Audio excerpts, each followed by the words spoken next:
I love you. I love you too. I mean, that's the way it's supposed to work, right? That's when that fits together. I mean, that is the way it should be. It's the way it is. It's the way that we are called to be. I love you. I love you too. I love you. You too.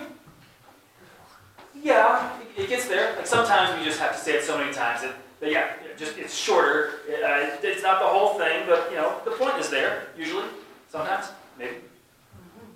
I love you. See you later. Something's missing. It's just an oversight, maybe. I hope. I love you. I really care about you.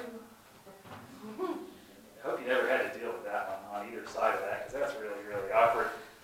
What you don't hear is more meaningful in that sentence than what you do hear, right? I love you. You don't have to believe in God or Bible or Easter or anything, but you all understand that there's love, and then there's things that are close to it, and things that are a little farther away, and things that just, aren't really love, no matter what words we use. You get that. Now, some of you might remember, a few weeks ago, we did a sermon here just a few weeks ago, where we talked about the 4 different words that the New Testament uses for love. Number 1 was storge. I love pizza. I love the NFL draft. Yeah? I love Game of Thrones, so if any of you spoil Season 8, I'm not going to love you anymore. Number 2, that's obviously not love, but we use that word sometimes. Number 2 is phileo. I love you, man. Like, life is better when we're hanging out. I would help you move. That's just how close we are. It's loving, that kind of thing. But I've had a lot of times in my life where my friends, my phileo, they've disappeared. I've had a lot of times in my life that people who are supposed to phileo, love you, they abandon you. And you think, wow, that could have been deeper. That could have been more real. And anyway, like phileo is where we get the word Philadelphia. And if you know anyone from Philly, they're not very loving, are they? No. They throw things at Santa Claus. So number 3, even better, eros. How you doing, love? It's not necessarily that. But eros is I commit to you. I commit. We commit. We're going to live life together. It's not conditional, I hope, but it aims to be pure and self-giving and reciprocal. It's sweetheart love, which sometimes works beautifully. And sometimes not so much. Sometimes things go wrong. Sometimes you think, wow, I thought that was love, but now it hurts. How could that be? God has to want something better than that. So there's number 4. Do you remember what it is? Agape. Yeah, you're a pro. You're not supposed to. Yeah. Got a ringer over here. Agape love, we talked about a few weeks ago. Agape is the full sense of holy love. No boundaries. It's even just a vision of the best that we are called to be as people, in community, as a world. It is the love that God has. It is the love that God is. It is the love God wants us to experience and to offer. Does that make sense? So in the story that John just read, in John, Jesus, the resurrected Spirit of God, anointed to usher in the dream for the best life for the whole world. When he says, do you love me, which Greek word do you think he used? Someone whisper it. Yeah, it's agape, obvious. I mean, that's God in the flesh. He wants to use agape. So then Peter, the guy who just a few days ago had denied 3 times that he even knew who Jesus was, when Peter says, of course, you know I love you, which word do you think he used? It's phileo. It's not agape. It's conditional. It's not sacred. It's real, but it's not as deep as Jesus called for. Now in English, in fact, almost every translation you'll ever see, it just says love, love. Easy. No questions asked. I mean, even the way that John kind of used his words and the way he pushed into the words, I mean, Peter was like, I love you, of course I love you. But in the Greek, and in the Aramaic that they probably really spoke on the beach, there's no equivocation between love and love. It's 2 completely different words. It is glaring. It is awkward. So let me fix it for you. Jesus says, Simon, Peter, do you really love me more than all this stuff? Yeah, boss. I mean, we're really good. We're great. This is working.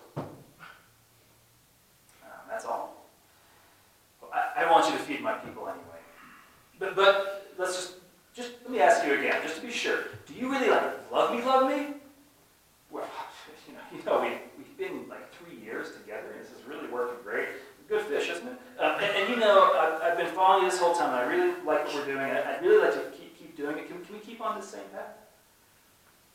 Okay, I hear you. If you like what we're doing, Peter, then I'm going to give you a job. You get to tend my lambs. But just to be clear, because a few days ago, there was that issue of you skipping out 3 times, so I'll give you a third shot. Do you love me? Do you agape me? Do you agape God? Are you committed to agape to the world? Are you? Oh, man. You know everything, Jesus. Why would you even have to ask me a question like that? You know my heart.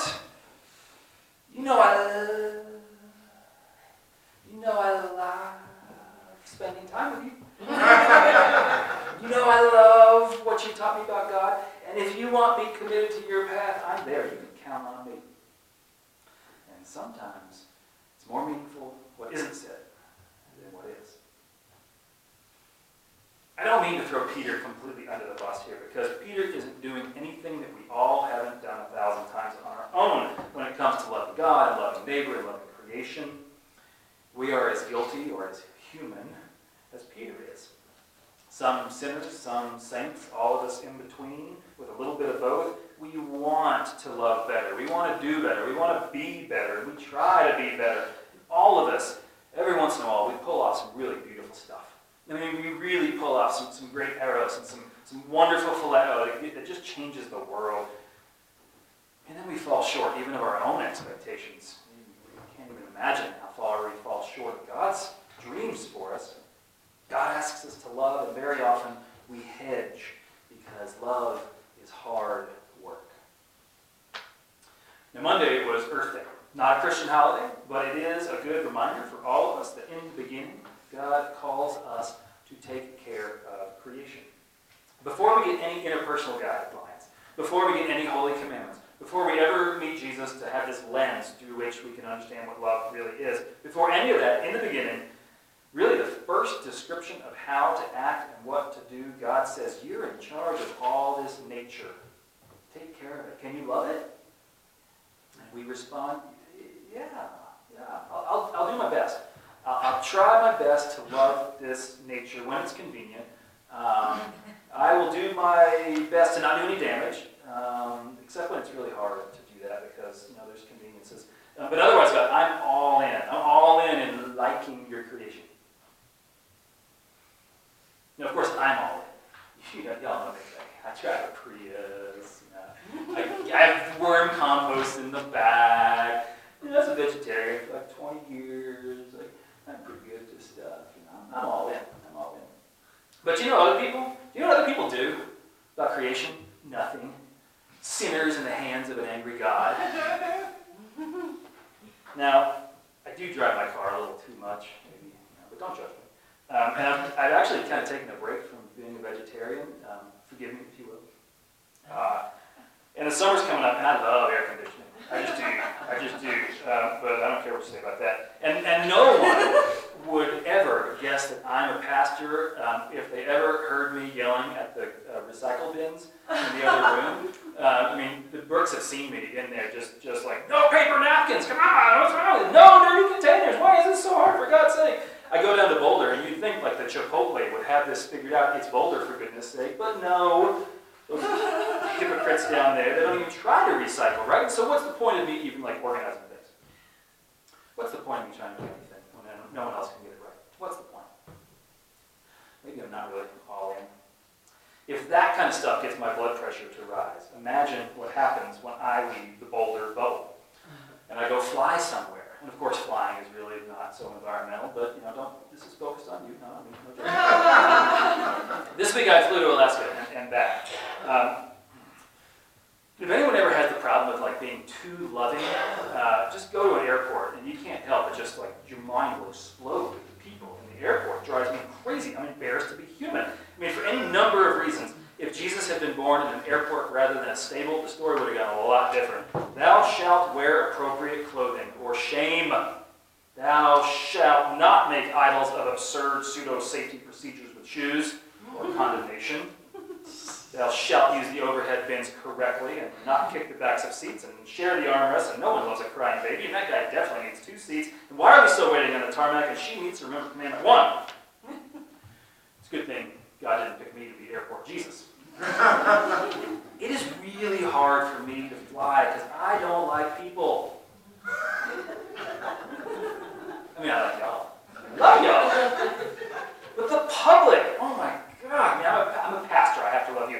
And they're individuals in my life because I'm a person that I love them. And I commit to my life to love classes of people, the marginalized, because Jesus calls us to justice. And I love the earth. You know how much? Somewhere in there.